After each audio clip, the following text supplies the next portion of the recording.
Hiya, today I want to look at a particular problematic and think about its solution and use that idea to kind of evolve intellectually. So the problematic I want to look at is I'm facing this way, my target is over there and I want to hit my target with the palm of my hand. And I've said multiple times, in essence, each one is a problematic with a solution, a configurational solution.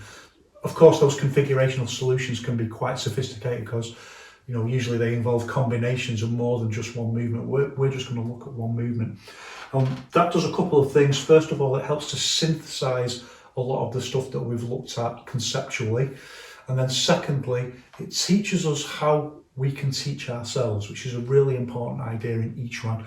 Remember, the whole point of each one is to turn everything on its head, or as in Wang Xiangzhai's way of looking at it, to turn everything off its head, where it's been deviated from the real thing, and turn it around and put it back on its feet where it's supposed to be. So instead of thinking about like this thing that people worry about all the time, like there's no each one teacher in my area, and who can I learn each one from? Well, you proceed via intuition. You learn from yourself. Your coach just saves you a massive amount of time, saves you from having to reinvent the wheel.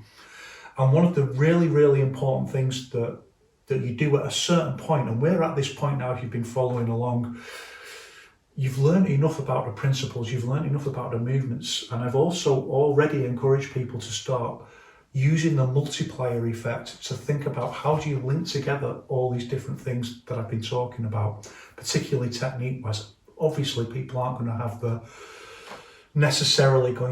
the higher grade use of body control and articulated force and things like that. That takes time to develop. That's what we call cultivation, and it's very intimately interconnected, and it couldn't be any more intimate in that sense because it's about your physical self, your physical being, intimately interconnected with Zhang, isometric standing and isometric movement. So cultivating it takes a long time, but training the intent along the way, which is one of our key things that we want to do.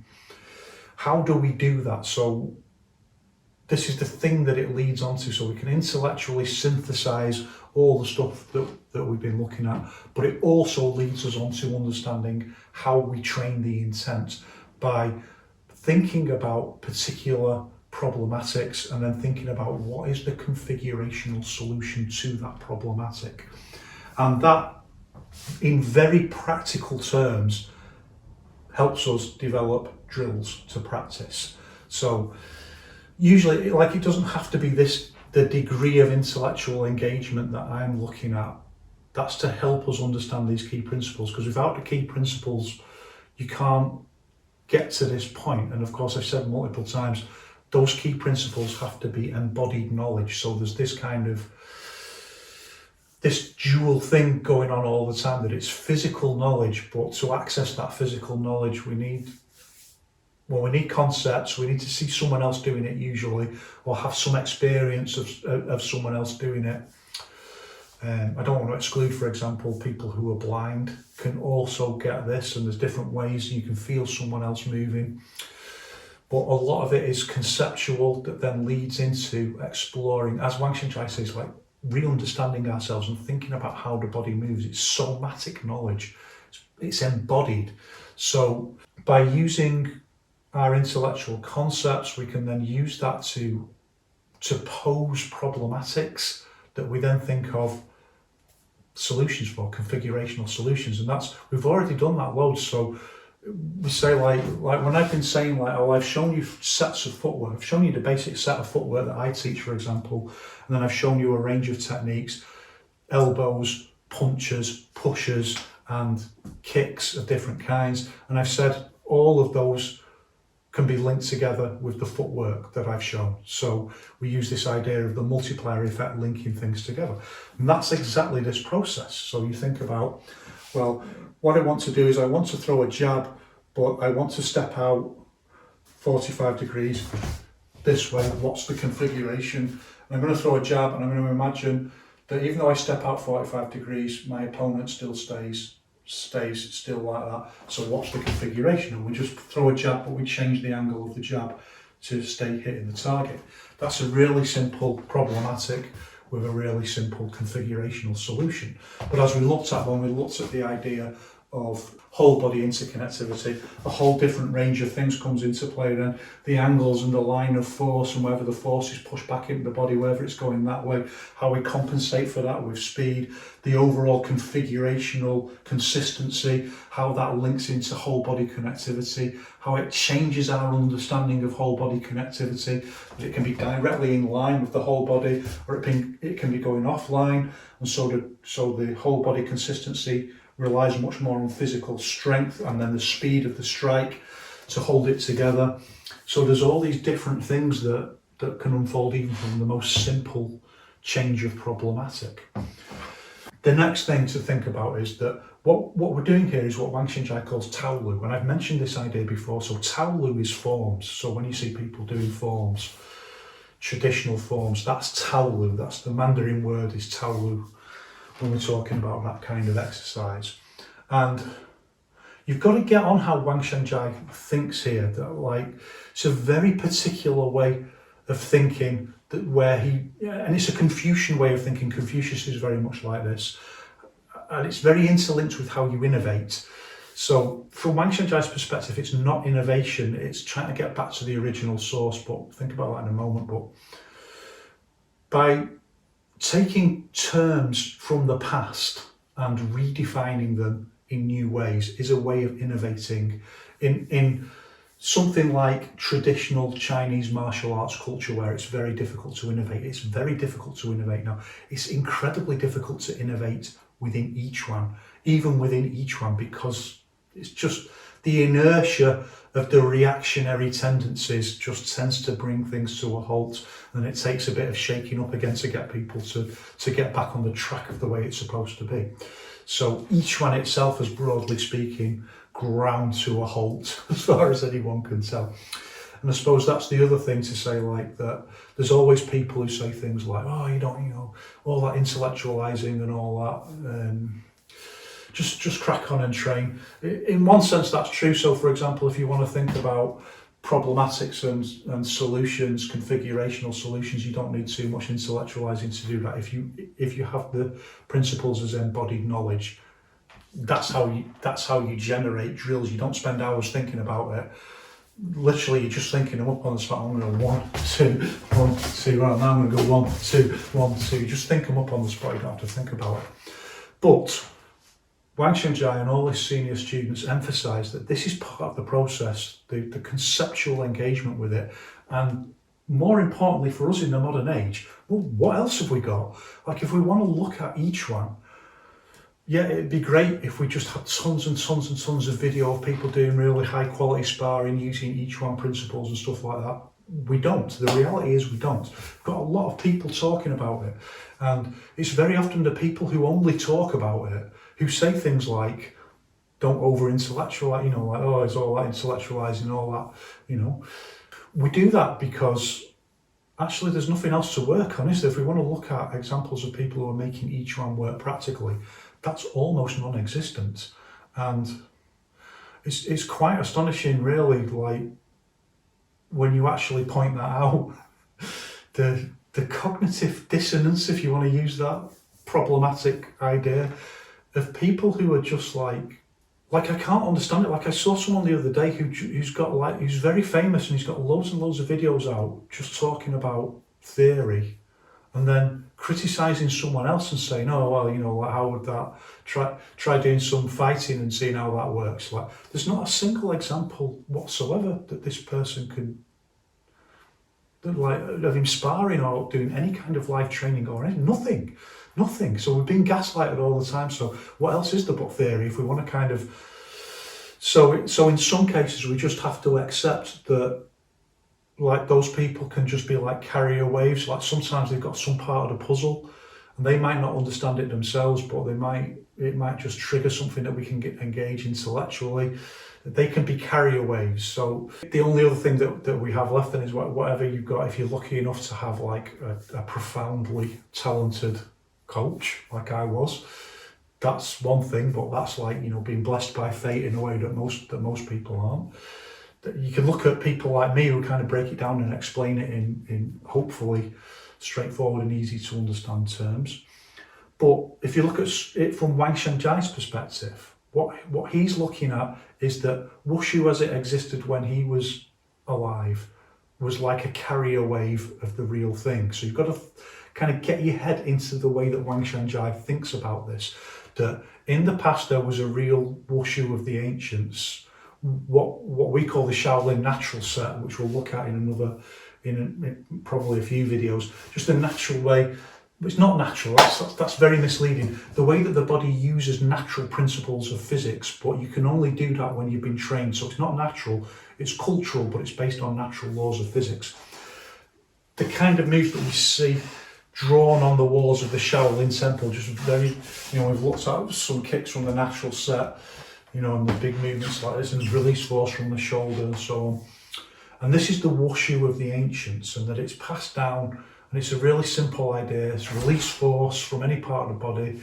There's no actual techniques because it's just whatever. We'll talk about that in a moment.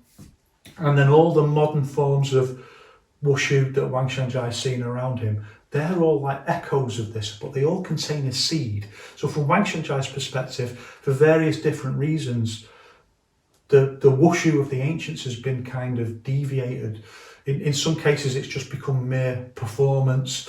In other cases, like it's half remembered, or it's been perverted in some way, but because someone's focused on one principle, and it's got over focused on there's an overemphasis on one principle that's made it become one-sided, and it's forgotten another principle. In this branch of wushu, it's solving one particular problem, and it's forgot that there are other problematics that martial arts need to solve. And this is how he's viewing it, that they've all descended from this ancient core of real wushu, but they've all been deviated in different ways, yet they all contain the seeds. They're all like carrier waves of seeds that are from the real thing, and that you can reinterpret. See, for Wang Xiangzhai, it isn't reinterpreting old concepts in a new way. For Wang Xiangzhai, the way he sees it is he's putting things right. He's got these old concepts that have come through, and he's saying, no, you've misinterpreted this idea, and it's because you've been deviated from this, you've misinterpreted them. And one of the ideas that he thinks has been misinterpreted is the idea of Taolu. And this is the term that he uses himself. I love it being thrown out. Oh dear. And we normally mean Taolu as forms. That's what it meant when Wang Xiangzhai was alive, and he's saying, no, this is a classic example of where you've got the wrong idea. Taolu isn't forms, it's form. And this is just such a brilliant concept. It's the heart of everything that Yiquan is. It's the heart of everything that I'm teaching here. And this, what Wang Xiangzhai means by Taolu, he reinterprets it. However you want to look at it, he reinterprets this concept, or he stands it back on its feet in the way that it should be reinterpreted. We can't know for sure that he was absolutely right, but I don't think it's a coincidence that all of this makes complete sense and actually functionally works in the way that other interpretations don't. He reinterprets Taolu back the way it should be reinterpreted, and what he means by Taolu is exactly what I mean by configuration. I'm just translating that. I could have said form as an English translation, but we always use the term configuration. And what he's saying is exactly this thing, there's a problematic. I want to hit over here with this part of my hand, and there's a particular configuration, but there might be multiple different configurations for that. So I might lean in this way, or I might lean back that way, or I might bring it in this way, or I might jump and do that. There's multiple different possible configurational solutions to that problematic. But each one of these is a form. Each one of these, even if you're moving, it's Taolu. Each one is Taolu. Each one is a form. Each one is a configuration. And that always goes hand in hand in each one. There's a problematic, there's a configurational solution, and that's the art of Taolu, and that's the art of each one. As long as it's based on the quintessence. Are you okay? Are you okay? As long as it's based on the quintessence principles of wushu, release force in the right way, and then it's the search for, well, how can we make a configuration match up with and use those quintessence principles of wushu to their maximum benefit. And that's the art of Yiquan. It's as simple as that. It's Taolu. It's Taolu. He's completely rethought about how we think about the essential thing that we associate with Chinese wushu and said, no, it's wrong. It's actually this far more interesting, superior, sophisticated thing. That's just...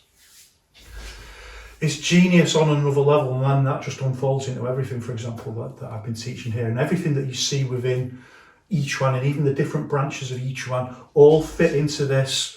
They're all, as I've said before, they're all just natural, they're all just cultural variations on the natural set. They're all just, you know, the natural... I want to do this very natural movement, like this kind of movement. Yes, indeed. But then some people say, well, I want to do it more like Western boxing flavoured, and some people say I want to do it more Xing Yiquan flavoured, more Bagua flavoured, and so on. And that's what we're doing. That's what we're doing here, and that's what we do when we're designing our own drills. So that's quite a long way of getting to this point. That, well, here's our problematic, here's our target over here, and we want to hit with the palm of our hand. What do we do? Now, by thinking about it as problematic, we can start really unfolding some really interesting stuff. So one of the things that can be quite confusing is, like, how do all the different principles that we talk about fit together? And what I've started thinking about, and I'll have to do in another video now, is I need to start thinking about circular isometric movement.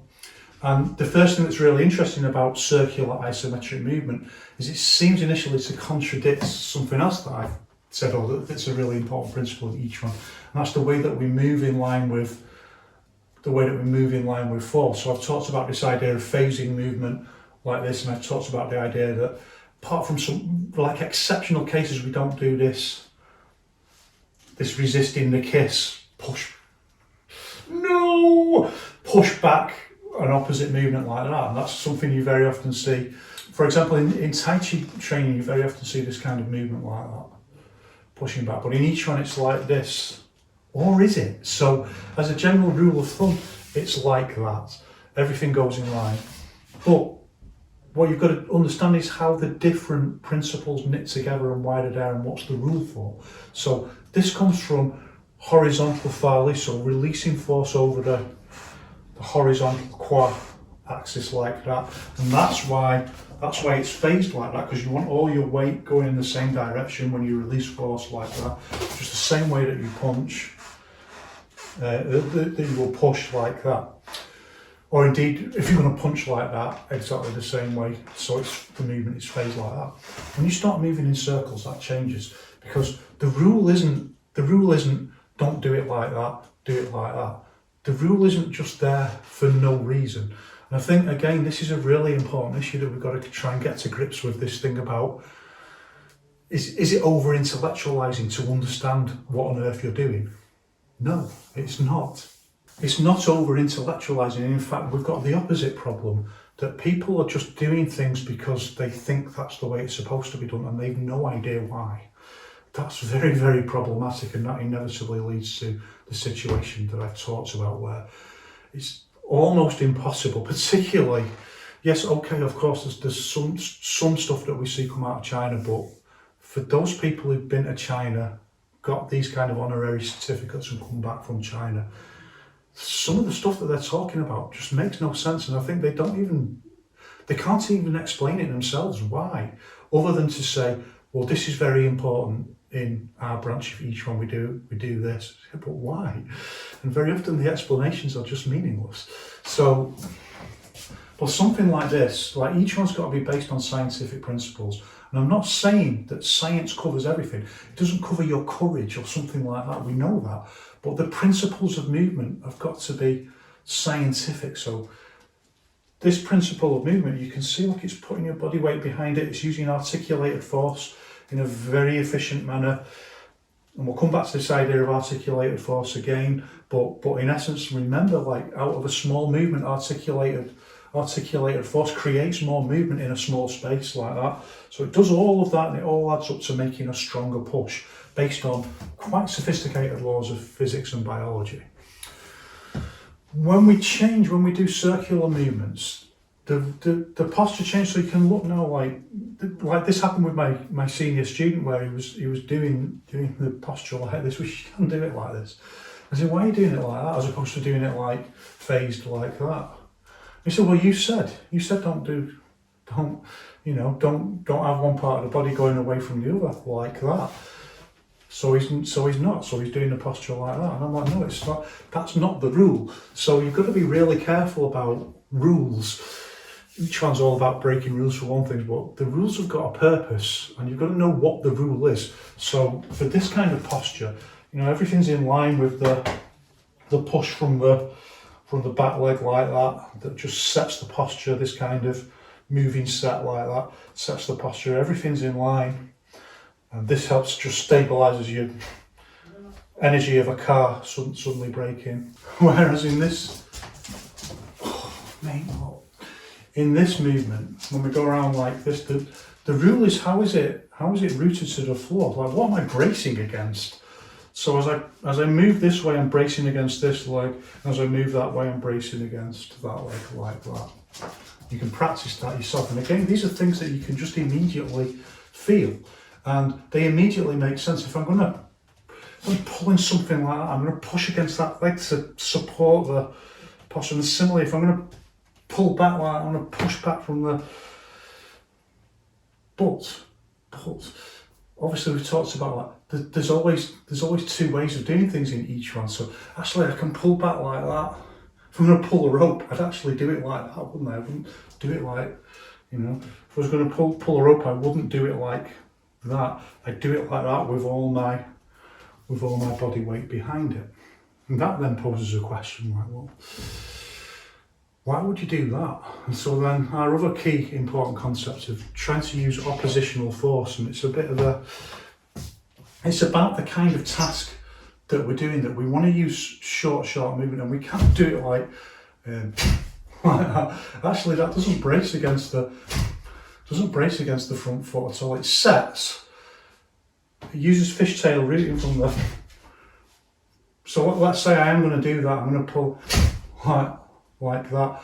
That's not the way I'd pull a car. If I had to pull a car by a rope, I wouldn't do it like that, because I know I can't possibly generate enough power to do that. I've got to get the car moving slowly like that, and it would be just completely pointless use of my strength to do it like that. But I know I can move a person, because I only need to move them a little bit, so I only need to like that. It's a totally different problematic, and that's why totally different rules come into play. When I do that, I can feel myself, like if I'm going to pull like that, I can feel that push against the leg like that. If I was going to move a car like that, but when I do like that, I can feel that doesn't push against my leg hardly at all when I do it fast like that. It's all in the rotation of the central axis. So again, this idea that power comes from the floor. I said it's not about that. I feel the rotation of this axis, and then I feel the legs set, and then it just sets, like in my mind, because I'm visualizing pulling something like that. The way that I stack this posture, so I can just lean it slightly back like that. And the way that I stack the posture causes the way that the posture sets to be dominant on this foot like that, but this also sets, but it comes forward like with this fishtail rooting like that. See, I'm moving forwards like that while I'm pulling that way, so that's oppositional force as well. It just favours the front foot, like I can just feel it's a little bit more dominant. There's a little bit more weight and power going into the front foot. That's just the way that I've stacked the posture. And the way that we do that is very often almost imperceptible, but it helps direct the force to particular points of the body to maximise the way that we issue force, which is more complex than I really wanted to talk about. But I have talked about just pulling someone straight back like that, and the way that it just uses, you can see that's totally different. Like it's just a single set, like fishtail root like that, and it's set like that. And I pull back like that, and I stack the posture so that I feel I'm using down. It just pulls down like that. Whereas if I want to change the angle a little bit straight away, you see both feet move. So, and that's exactly the same if I'm moving like that. Both feet move in the way that they set the posture. Because I'm using that short, sharp energy, the way that I use my body to stack for the force changes. It's totally different to if I was going to pull a heavy object with a rope or something like that. I'm not pulling a car, am I? If I was going to do that, I wouldn't do that. A person is a lot lighter. If I was fighting an elephant, I'd just run away. Elephants can run faster than you. I'd just pray. I wouldn't fight an elephant anyway because elephants are awesome. I'd just make friends with it. Task specific. So in terms of the reality of the laws of physics, there's different laws of physics that we can bring into play for different tasks. I think this also is very often something that people don't understand. It's not just about maximising power, so there's a lot of stuff written about maximising power. I think people who talk like that just haven't understood the essence, whether it's in Tai Chi, whether it's in Yiquan. It's not just maximising power, it's maximising power in the context of the reality of the fight, and that changes everything. So, come on. And again, it's overdetermined, as we know, because we can use somatic timing then to, if we want to bounce back into the, I mean, you can never do it that way as well, but it allows different kind of solutions depending which way you use your release of force. So the most important thing about that anyway is like when we move like this, we're playing with the posture, and I can feel like I'm imagining like I'm release force. So it's not just like that in this case, it's rotational. And I don't want to look at that today, I want to come back because it is more advanced. I just want to get this idea across of this being quite an advanced concept and way of moving that involves not everything going in the same direction. The foot and the arm are going in opposite directions like that. And that then starts to speak into this problematic that I want to look into. That's like 25 minutes to get to this point or something like that. This is what I do. So this is a very similar thing. So I want to push over there. I want to push that way. I'm going to start by pushing this way. My hand up like that. I want to push over there. If I was going to push a car, I wouldn't do that with it. I'd put all my weight in it, and if my feet were like that, I'd try and get as much of an angle as possible so that I could brace it on an angle. That's exactly the same principle when we do kicks. We want the supporting leg to lean forward so that the energy goes back into the floor like that and braces it. I've talked about that before. I'd want to push it like that. That's the only way I can maximise for that kind of force, that kind of use of force. And of course, what I'm going to say is the same thing that there's these two different ways. One's like a kind of dull pushing force, and the other's an explosive force. And when we use explosive force, I know it's very contradictory, but this kind of oppositional force movement where different parts of the body are phasing and going in different directions is more powerful because it's a small movement. It's a really, really small movement to get power in. So yeah, okay, that's a small movement. I know that. But for an explosive movement, if I want to do that as an explosive movement, if I want to do that as an explosive movement, I don't want to just go with it like, I want to use oppositional, see different parts of my body going in different ways. But look at what that does when I do that. It creates more movement. So if I just do that on its own with my hands, but I then change and do that with my shoulders and my hands, that's more movement. It's more movement. And this is the secret of articulated force. So this idea that I've talked about, that yeah, we want a small movement, but again, this is contradictory and you've got to get your mind around it. It's not about making the movement really as small as possible. No matter what the Yiquan saying is, like the smallest possible movement for the maximum possible power. To get the maximum possible power, you've got to be able to articulate your force, your body, your physical body to create force. Actually, it's not really about creating force, it's about creating movement. So this then explains like all this nonsense about, some secret magic power passed down from Shaolin, marrow washing. I'm not saying marrow washing the form or anything like that. you know, the Qigong. I'm not saying that's nonsense or anything like that. It's not a secret power that you can develop that can move people. This is the real thing, the articulation of movement that creates more space in a tiny movement. So look, I'm not moving at all, but my body, well, I am moving a tiny little bit, but I can really, you know, I can do even more. I can get even more movement in it. Look at Gao Chan. I mean, I really rate Gao Chan. You can all look at his videos. He over-articulates on a lot of postures for me, but he's like the most extreme example of how much articulated force can you get into a small, and you can get more, even though it can look quite strange, you can get a lot of movement on a tiny movement through articulated force to generate power. And that's all about just this very simple thing of like, once you've got higher ability to manipulate your body consistency and your configuration, that you can articulate your body to create more movement in a small space. And that leads to more power, particularly when it's magnified by the explosiveness of the movement.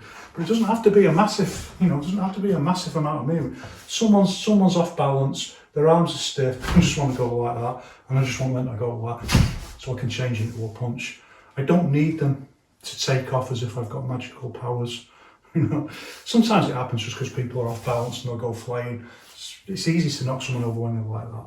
That's not what it's about. So, one, and then exactly the same principles of articulated force then apply into the bigger movements, the punches and so on, which helps to maximise. And all this is about is, there's force, if you want to look at it like this, there's force stored in your body, but it's not stored like a magical battery of power. It's stored in the physical potential of the body.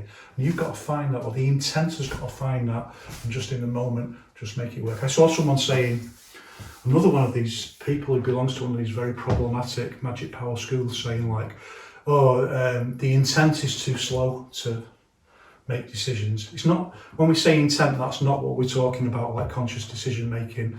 That's a complete misunderstanding and indicates that someone is just not, they can't even see the path from where they are. The intent is the will. It's something it's part of your consciousness, but it's able to make decisions, what in Chinese is called thinking skin. Like, it makes decisions that bypass the consciousness, like the consciousness that you're aware of. It happens before you're even aware of it. It recognizes the problematic, and it makes the solution happen at the speed of thought, like that, using this. And the higher your cultivation through standing and slow movement, the higher your ability to articulate movement. You know this is right, because this, when you look at people doing, you think, well, what's all this about? Why are they doing all this stuff? Everything's about, how do you create more movement in a small space? It's not just about like, somehow if you frolic like a crane, what do you think? What do people think is happening with that? Why would anyone think it's magic or something? There's got to be some scientific reason why are they doing it? It's a scientific martial art. Why are they doing it? So the solution is like, it's movement, it's creating movement. It's creating movement in a small space over it. If necessary, you can release force through. It's just practicing that, everything in Jambu and everything in all these kind of Shili movements. It's over-determined, I know that. It's training the consistency of the body. But it's also, you can train the consistency of the body in multiple different ways. You can do it in very basic movements, but then why start bringing it into these kind of movements, highly articulated movements? Why? Because it's releasing that ability to generate power by creating more movement in the body. And waves are a very good example of how to create movement. How to create more movement and therefore more power. It's when you do it as explosive movement that all adds up exponentially into more power. So to come back to our problematic, I'm trying to use that to kind of round up everything that we've looked at around articulated force, because it's such an important concept for people to get. to start thinking about why they're moving in a certain way, why each one has a particular way of moving. It's always got to be in the reality of the context of the fight. So someone's put a video of Li Chanyu out, and he's got a student who's like this all the time. He's got a guard like this. And we'll look at another time where this kind of movement comes from, but all we need to know is like the reality of the context of the fight now says don't do that. Obviously don't do that. This is too, it's got this kind of articulated movement. I'm doing it better than his student, I have to say. I'm not like my coach, I can't just mimic people's movement, but it's doing it like this. Someone's just going to come right through that and smack you in the face. But it has this principle of there's all this movement in that you can just suddenly change. The idea is anyway, you can suddenly change it from this very sinewy movement is generating far more movement within a smaller space. That's that mystery solved, you know, like none of this stuff is really mysterious. It's all completely scientific and straightforward. It's just charlatans who can't do anything real, just start adding mystical nonsense to it. Just the real thing is more interesting. Yes, I know it's very, very irritating and they're very bad people, but what can you do? They claim high level from behind closed doors soldiers, really. I don't agree with all that anyway, just like bullying people because they're fantasists. Their punishment is to be what they are. So, when we do this movement, so I've got my possibilities, like I can push like that with all my might leaning into it, and that's what I would do. If I was trying to make an elephant move, no, I'd speak to the elephant and try and convince it to move. If I was trying to push like, obviously I wouldn't, I'd change like this, but if I was forced into this was the only position I had, and for everything I was worth, I had to get this, like a door pushed open or something like that. And I've tried using explosive force, and all I can do is push it with just kind of normal pushing force. And I'm going to lean into it as much as possible and just try and push. And I'm going to try and create a link, a kinetic chain down to my feet like that to push it. But that's not the posture we want. We want short, sharp, explosive force. And again, that's another problem with the idea of kinetic chains, that they favour movements that are contrary to the principle of explosive force, i.e. Farley in each one. So what I want to do instead is, it seems highly contradictory, but I'm going to use oppositional force. So I'm going to lean back the other way. I'm going to lean back the other way like that, and I'm going to do it as a fast explosive movement. Why am I leaning back?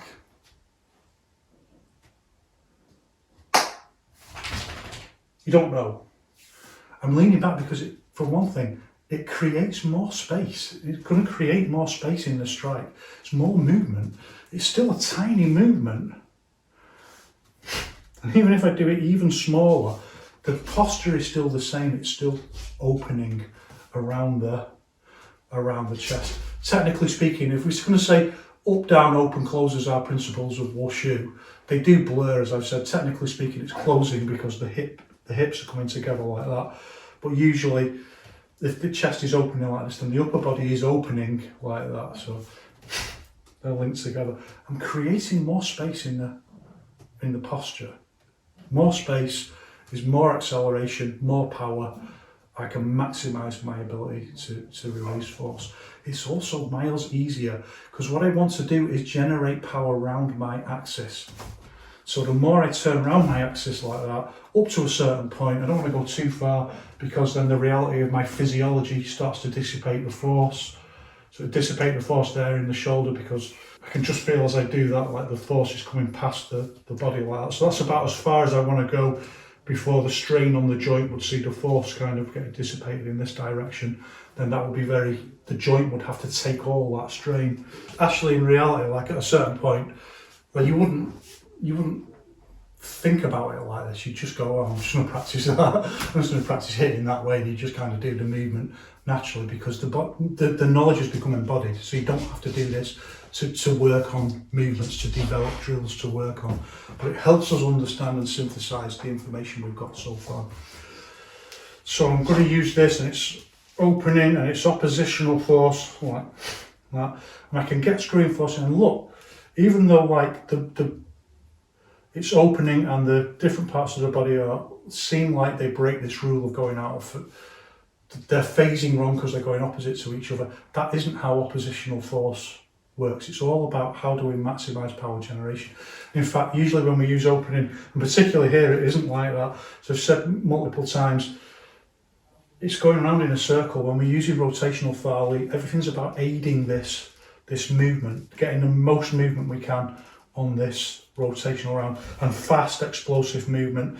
So this is like a weight that we use, screwing force like that pushes the axis round. How many times have we talked about that? Why this works like that?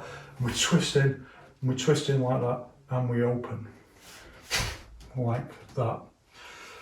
And the next thing to think about is, well, how do I want to hit? So this is all about like embodied feeling, about how your body feels like. So for me, I want to do it much more like that. Just like usually when we push like that, we don't usually push like that. We usually push like that. It feels better for the hands, that the hands aren't going to get pushed back too much. Very similarly, when I do this posture, there must be a video of me doing it on a bag. I always do it like that. I always do it like that, with the hand like that. Somebody might feel for them it's better that way.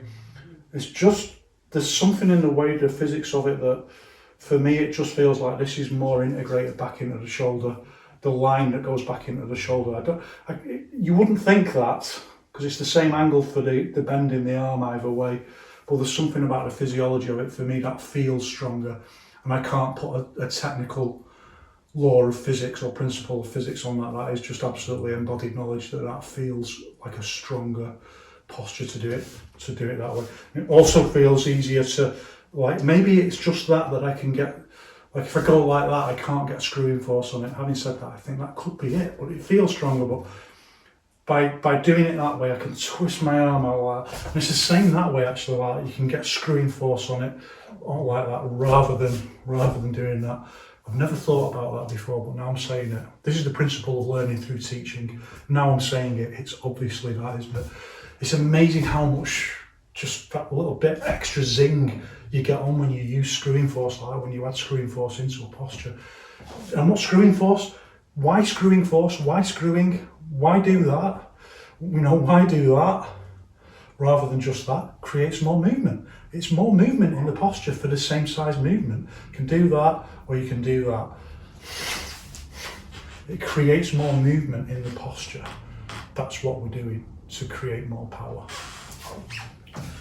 So, and again, the principle of stored force, like it's embodied knowledge, like, well, there's more I can get more force out of my arm than doing that by putting there's a good quote somewhere of one of Muhammad Ali's early coaches talking about this idea, where Ali started working on this idea of screwing the punch in more, and his coach is saying they got the idea from karate, from watching karate, that if you screw the punch in, you can get more power on the.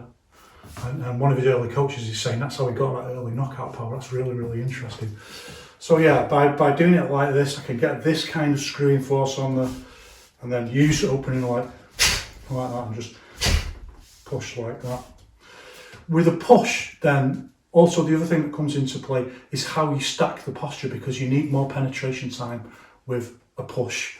You need time for that energy to go into the push. You can't just. I mean, when we say like this aphorism of hit like you're touching something hot, that obviously never meant like just do that like that. It refers exactly to somatic timing. The amount of time that you should hit and pull back should be exactly timed to your muscle bounce in most cases for the somatic timing.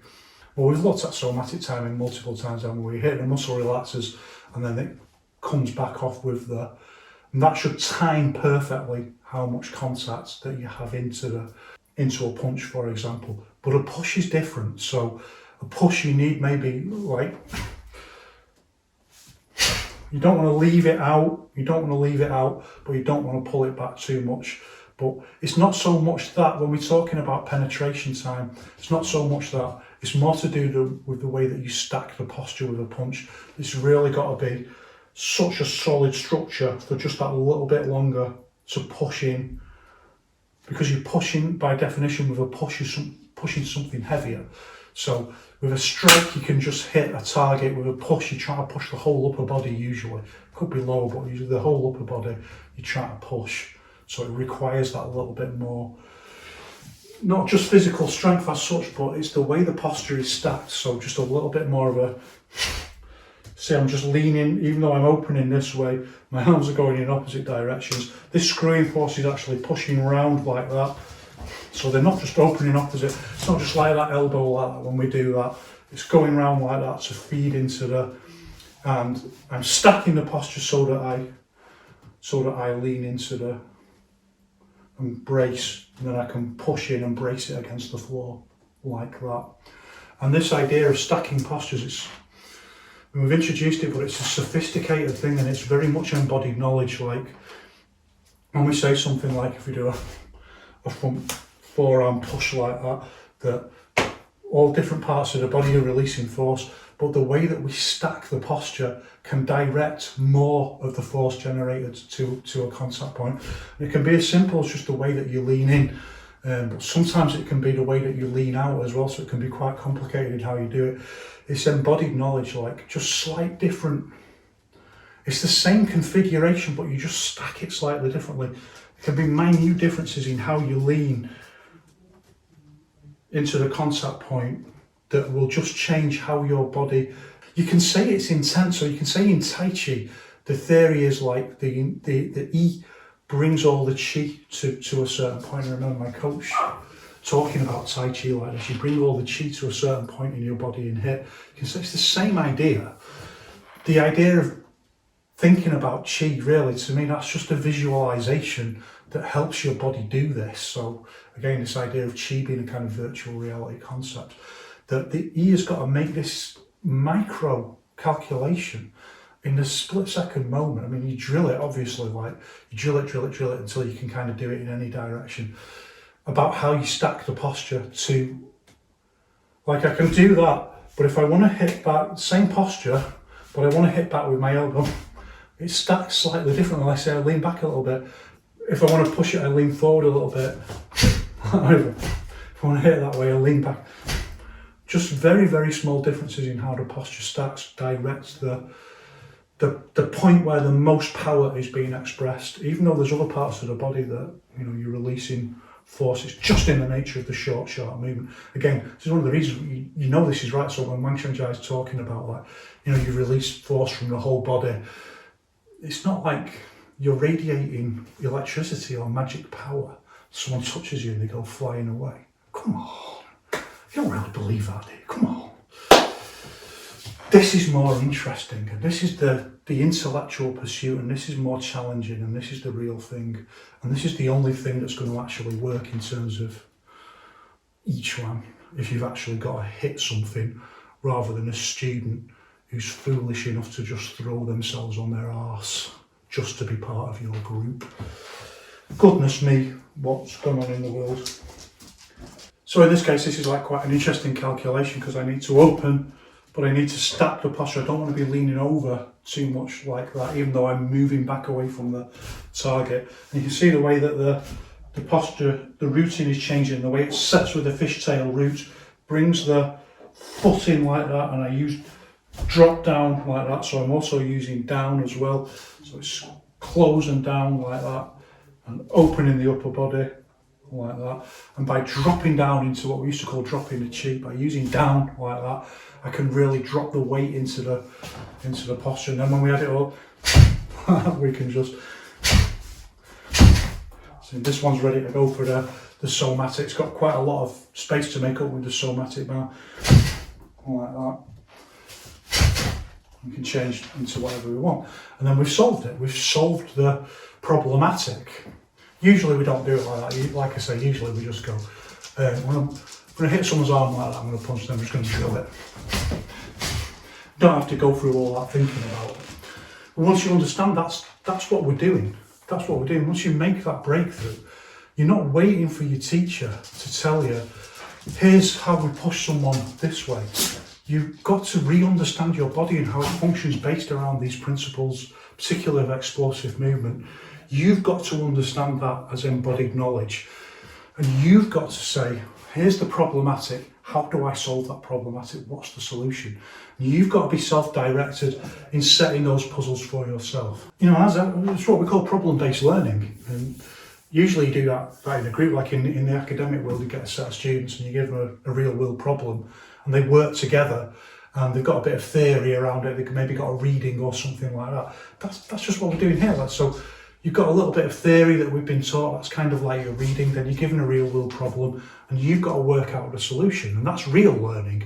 This is Taolu as Wang Xiangzhai envisages it, the real Taolu.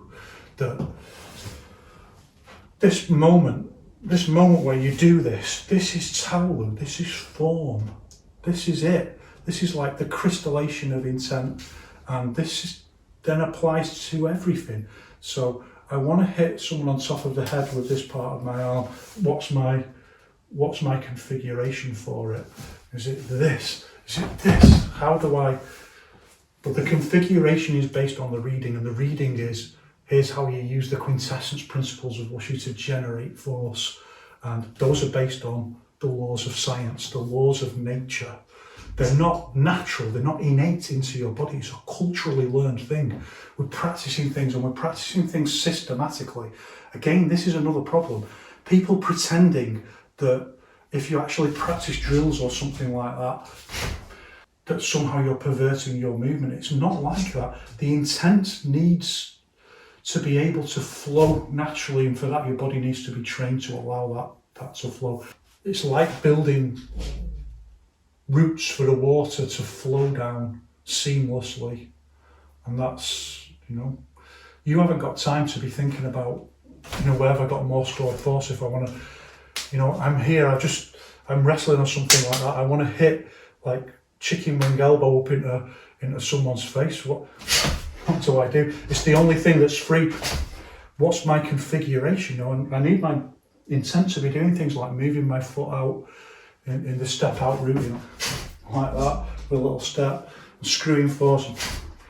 The way that the configuration is set, I haven't got time to think about that. So, but this is what we mean by being able to issue force in any direction, and there's no techniques, there's no particular techniques at all as such. It's this, that whatever the configuration is, whatever the problematic is, I could think of a way like of doing it. He's here, I want to hit with my head. What's the configuration?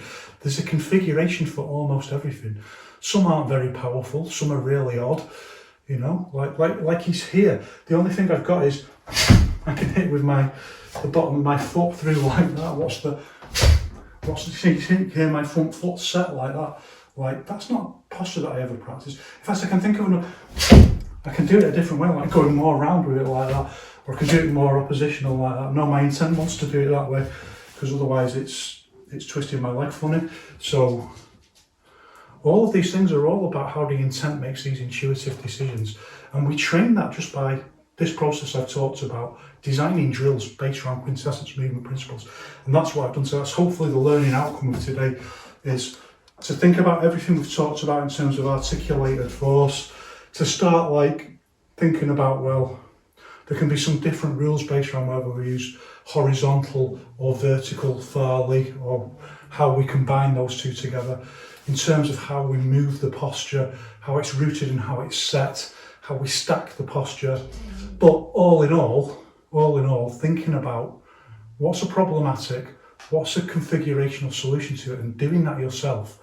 Start with simple things, like I want to hit up with my elbow under someone's chin. So, what's the best way to do that? I'm just working with it, and then thinking, well, I want to do it with a step back. So what's the best way to do that?